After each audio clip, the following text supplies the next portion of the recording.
السلام علیکم ورحمۃ اللہ وبرکاتہ۔ اعوذ باللہ من الشیطان اللعین الرجیم، بسم اللہ الرحمن الرحیم۔ الحمد للہ الذی لا یبلغ مدحتہ القائلون ولا یحصی نعماءہ العادون، الذی لا یدرکہ بعد الہمم ولا ینالہ غوث الفتن، والصلاة والسلام على خیر خلقہ واشرف بریتہ الذی سمی فی السماء بأحمد وفی الارضین بأبی القاسم محمد۔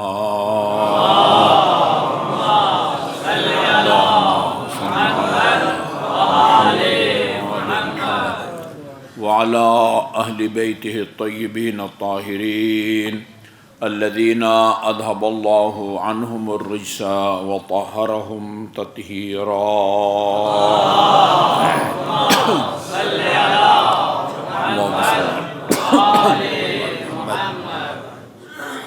واللعن الابدی علی اعدائہم اجمعین۔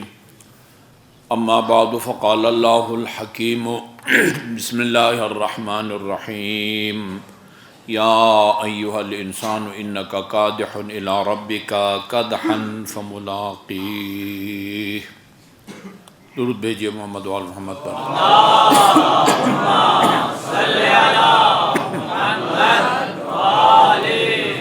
وآل محمد۔ مومنین کرام، جمعہ کے پہلے خطبے میں سفر آخرت کے دوران پیش آنے والی مشکلات کے مقابلے میں کچھ دعاؤں اور اعمال اور افعال کا ذکر ہو رہا تھا، جس کے بارے میں امیر المومنین کا فرمان ہے، نہج البلاغہ میں ہے، آہ من قلت الزاد وطول السفر وخشونت الطریق۔ یہ سفر جان کندنی سے شروع ہوتا ہے اور روز قیامت حساب کتاب تک جا پہنچتا ہے۔ آہ من قلت الزاد، امیر المومنین کا فرمان ہے کہ یہ سفر طولانی بھی ہے اور دشوار گزار بھی، اور اس کے لیے جو زاد راہ ہے وہ کم ہے۔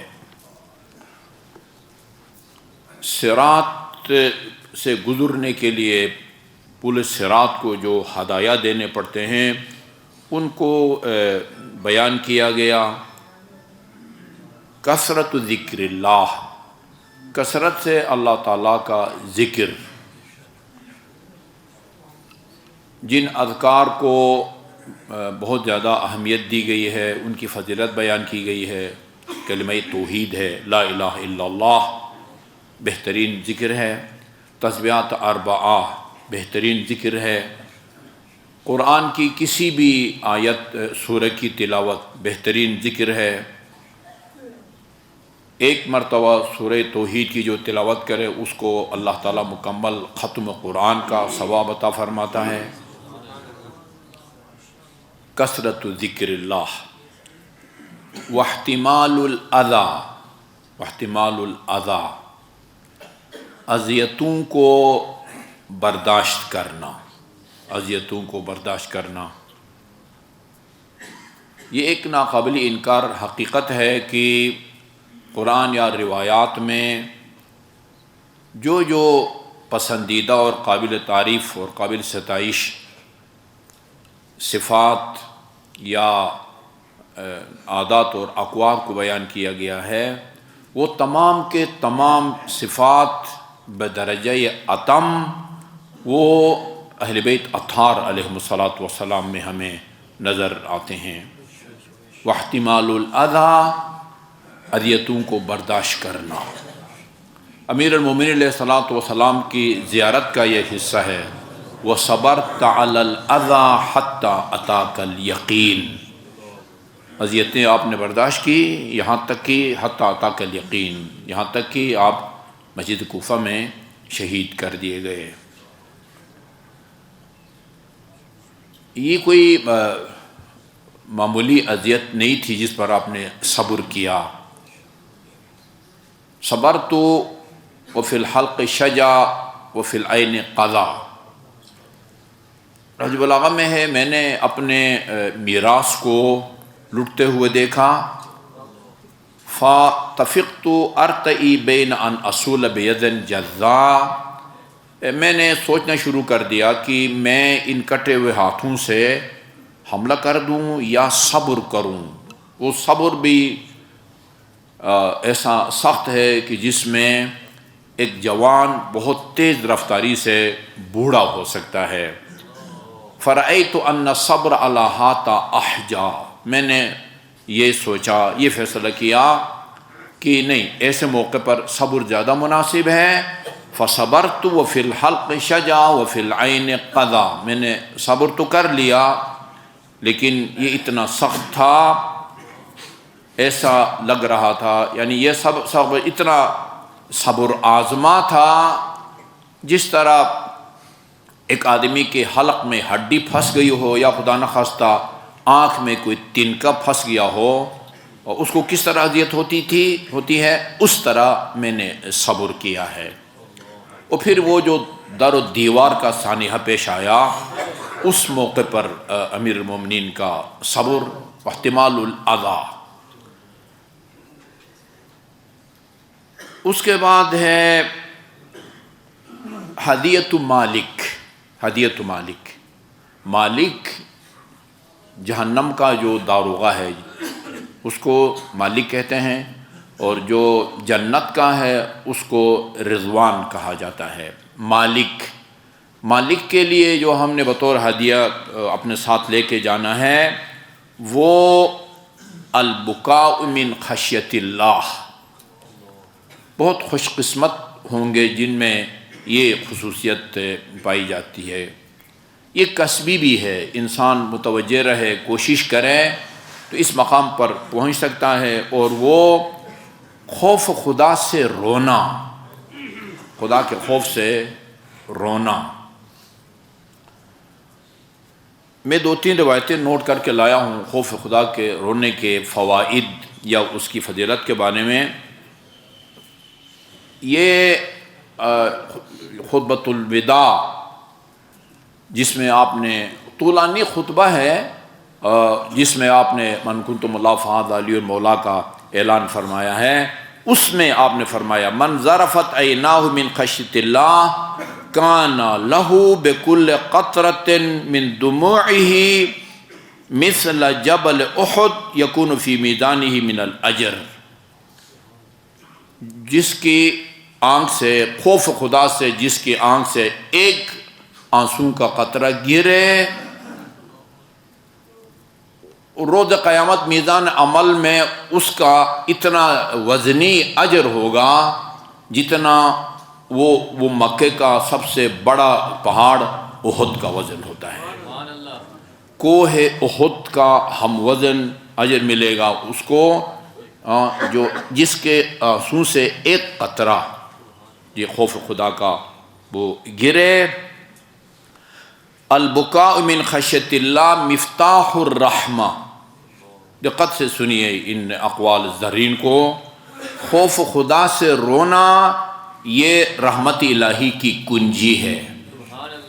رحمت الہی کا دروازہ اگر کھولنا چاہتے ہیں تو اس کی کنجی خوف خدا سے رونا ہے. البکاء من خشیت اللہ ینیر القلب. خوف خدا سے کا رونا یہ انسان کے دل کو روشن کر دیتا ہے. انار ینیر کا مطلب ہوتا ہے روشن کر دینا، منور کر دینا. وَيَعْصِمُ مِن مُعَاوَدَةِ الذَّنْبِ. یہ یاسم عین صاد میم معصوم اسی سے بنا ہے. جس طرح وہ زوئن لام میم سے مظلوم کا لفظ بنا ہے، اسی طرح عین صاد اور میم سے معصوم بنا ہے. اس کا معنی محفوظ، بچنا. معصوم کو معصوم اس لیے کہتے ہیں کہ اللہ تعالیٰ نے گناہوں کو ان سے اور ان کو گناہوں سے دور رکھا ہے، بچائے رکھا ہے، اس لیے اس کو معصوم کہتے ہیں. خوف خدا میں رونے کے نتیجے میں انسان کا دل روشن ہو جاتا ہے. وَيَعْصُمْ مِنْ مُعَاوَةِ الذَّنْبِ، دوبارہ گناہ کا مرتکب ہونے سے یہ آنسوں کا قطرہ جو ہے وہ انسان کو روکے رکھتا ہے، گناہ بخشے بھی جاتے ہیں، آئندہ گناہوں سے روکنے کی ضمانت بھی دیتا ہے یہ خوف خدا میں رونا۔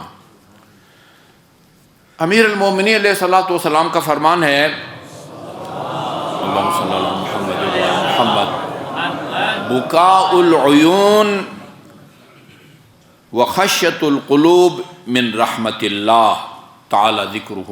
بکاء العیون، بکاء العیون، البکا بھی کافی تھا ہاں، لیکن تاکید کے لیے بکاء العیون، آنکھوں کا رونا، رونا، اشک بہانا، آنسوں سے اشک بہانا، وخشیۃ القلوب، اور دل میں خوف خدا کا پیدا ہو جانا، من رحمت اللہ تعالی، یہ اللہ تعالیٰ کی رحمت کی نشانیاں ہیں، خوف خدا اور آنسوں کا بہنا خوف خدا سے، یہ اللہ کی رحمت کی نشانی ہے۔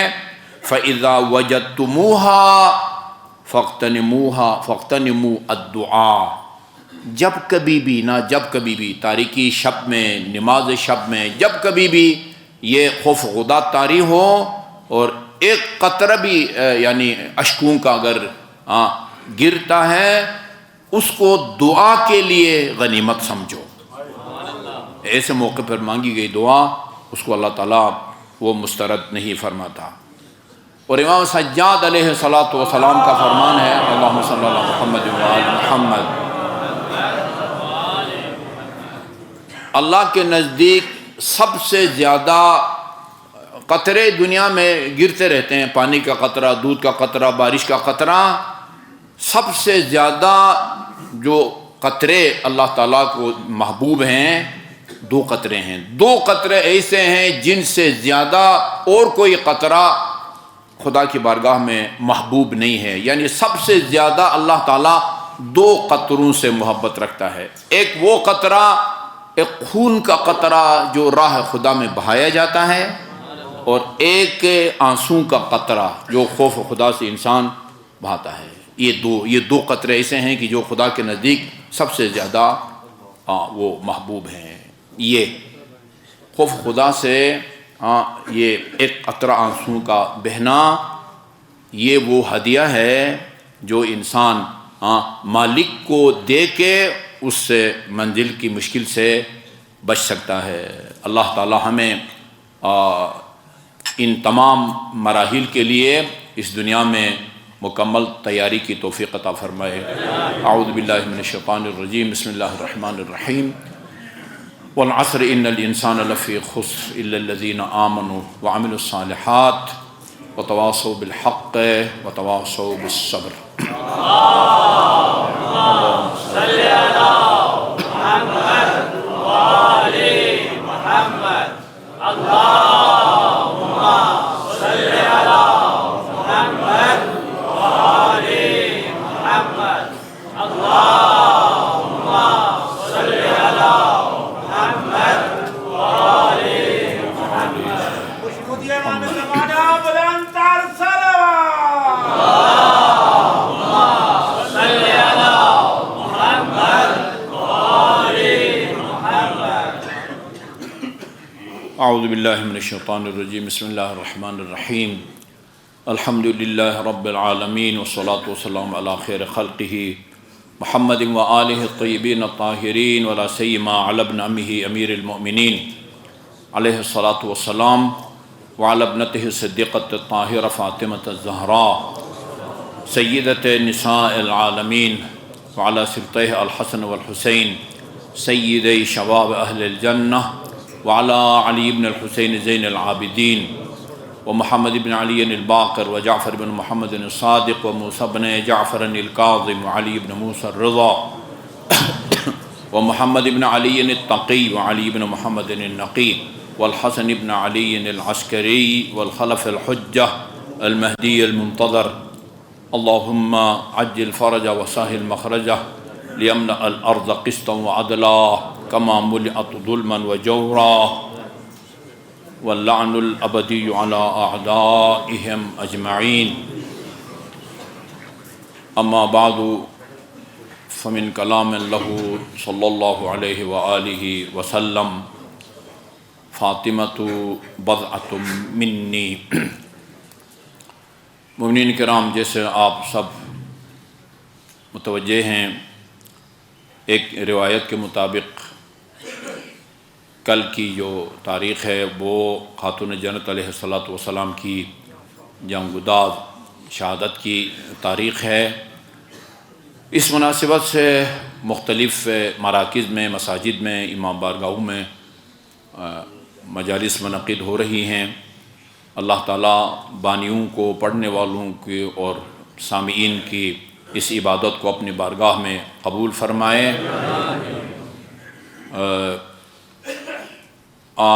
جمعہ کے دوسرے خطبے میں گنجائش تو نہیں ہوتی کہ ہم آپ کے فضائل کی ایک جھلک بھی بیان کر سکیں، لیکن بطور تبرک امیر المومنین علیہ الصلاۃ والسلام نے خاتون جنت کے جن فضائل کو بیان کیا ہے،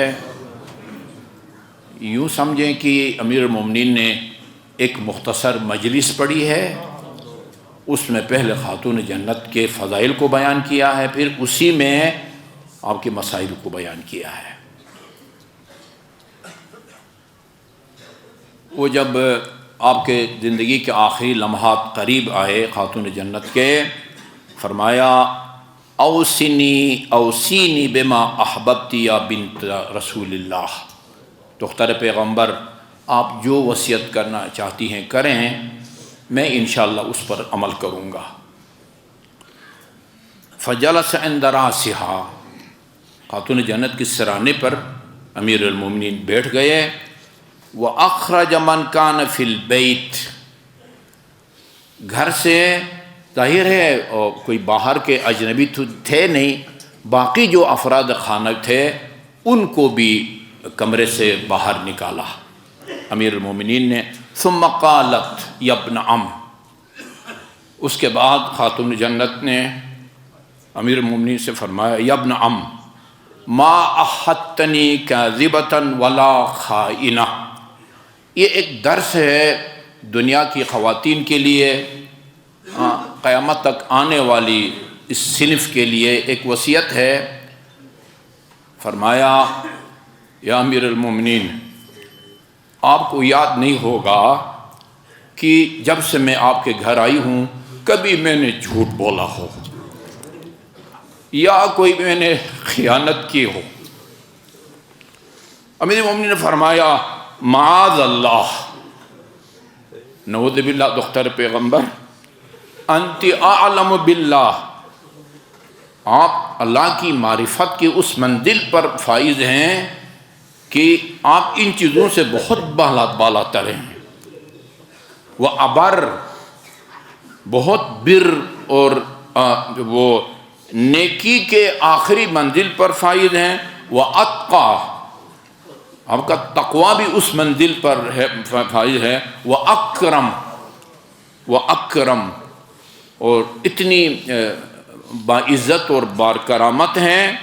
وہ اشد خوف من اللہ، اور اتنا خوف خدا آپ کے اندر اتنا ہے، ان تمام صفات کے باوجود آپ اس سے بالاتر ہیں کہ میں کبھی مجھے آپ کو زندگی میں کبھی کوئی سرزنش کرنا پڑا ہو، روکنا پڑا ہو، ٹوکنا پڑا ہو۔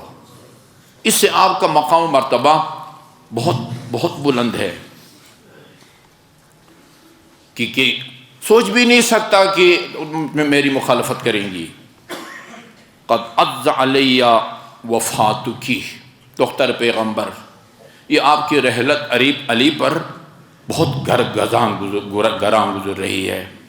وتفقد کی الا انہ امر لا بد منہ، لیکن کوئی راہ فرار نہیں ہے۔ کل نفس ذائقۃ الموت، کل من علیہا فان ویبقى وجہ ربک ذو الجلال والاکرام۔ بہت ناگوار ہے یہ آپ کا فراق، لیکن ہاں یہ ایسا راستہ ہے کہ جس کے اوپر ہر ایک نے چلنا ہے۔ واللہ جددت علی مصیبت رسول اللہ، تیرے اس فراق نے رسول خدا کی مصیبت کو زندہ کر دیا ہے۔ صلی اللہ علیہ وسلم وقد عظمت وفاتکی وفقدکی وإنا للہ وإنا الیہ راجعون. بہت عظیم اور سنگین ہے یہ آپ کی مفارقت اور آپ کی جدائی.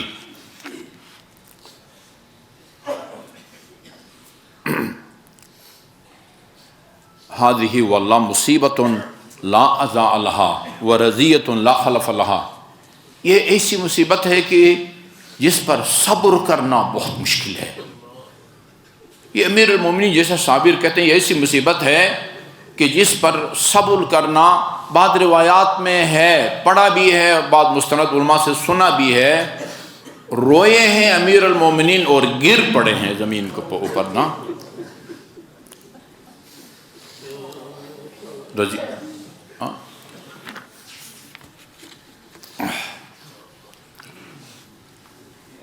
یہ مصائب کا جملہ یا مرثیہ کا جملہ اکثر آپ سنتے رہتے ہیں. پورا مرثیہ ہم کو نہیں سنایا جاتا، جس کو اہل سنت علماء کرام من جملہ اشرف علی تھانوی، مولانا اشرف تھانوی جیسے دیوبند کے بہت بڑے جلیل القدر عالم دین، ان کی کتاب ہے کلام الملوک. اس کے صفحہ نمبر وہ 436 صفحات پر مشتمل ہے. اس کے اندر جہاں اور شعراء کے کلام کو نقل کیا ہے، انہوں نے خاتون جنت کی اس مرثیے کو بیان کیا ہے. ماذا علی من شم تربت احمدی اللہ یشم مدد زمان غوالیا. جس نے ایک مرتبہ رسول خدا کی قبر کی مٹی کو سونگا ہو، وہ کیا فرق پڑتا ہے ساری زندگی اس کو سونگنے کے لیے کوئی خوشبو نہ ملے. اس کے بعد فرمایا صبت علیہ مصائب لو انہا صبت علی الایام سرنا لیالیا وغبر آفاق السماء وکورت شمس النہار واظلمت ازمان. یہ پوری کائنات وہ غبار آلود ہو گئی ہے، سورج کو گرن لگ گیا ہے، سارا زمانہ تاریک ہو گیا ہے میرے بابا کی رحلت کے بعد. والارض من بعدها کئیبۃ. یہ زمین اور اس کا ایک ایک ٹکڑا میرے بابا کے غم میں وہ غمزدہ ہے.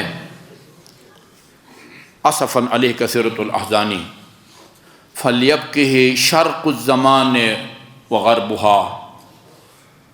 گونا یہ کہنا چاہتی ہے مغرب والوں اور مشرق والوں، آؤ اور میرے ساتھ مل کے میرے بابا کی رحلت پر گریہ کرو، میرا ساتھ دو. یا فخر من طلعت علیہ النیران. جس پر بھی کوئی نور نازل ہوا خدا کی طرف سے ان کا فخر ہے میرے بابا. یا خاتم الرسل المبارک سنوتن صلی علیہ منزل القرآنی. یہ آپ کا مرثیہ ہے جو آپ نے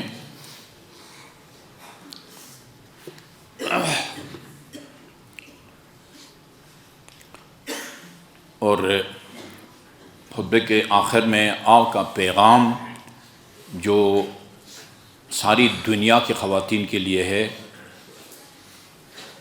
امیر المومنین نے آ کے خاتون جنت سے فرمایا کہ آپ کے بابا نے پوچھا لوگوں سے، صحابہ کرام سے، ظاہر ہے سارے صحابہ کرام تھے، عورت کی سب سے بڑی فضیلت کیا ہے؟ تو کسی نے کوئی تسلی بخش جواب نہیں دیا. فرمایا خاتون کی سب سے بڑی فضیلت یہ ہے اللہ یراہا رجل، کسی نامحرم مرد کی اس پر نظر نہ پڑے، ولا ترا رجلا، نہ خاتون کی کسی نامحرم مرد پر نظر پڑے. خدا رحمت کرے کسی فارسی شاعر نے اس کا فارسی میں منظوم ترجمہ کیا ہے. ای زن بتو از فاطمہ ان گونہ خطاب است، ارزند ترین زینت زن حفظ حجاب است. ای زن دنیا کی خواتین سے مخاطب ہیں. وہ خاتون جنت کا سب خواتین کے لیے پیغام یہ ہے ارزند ترین زینت زن. تم شاید یہ وہ ہاروں کو، چوڑیوں کو اور سونے کے زیورات کو اپنے لیے زینت اور آرائش کا ذریعہ سمجھو۔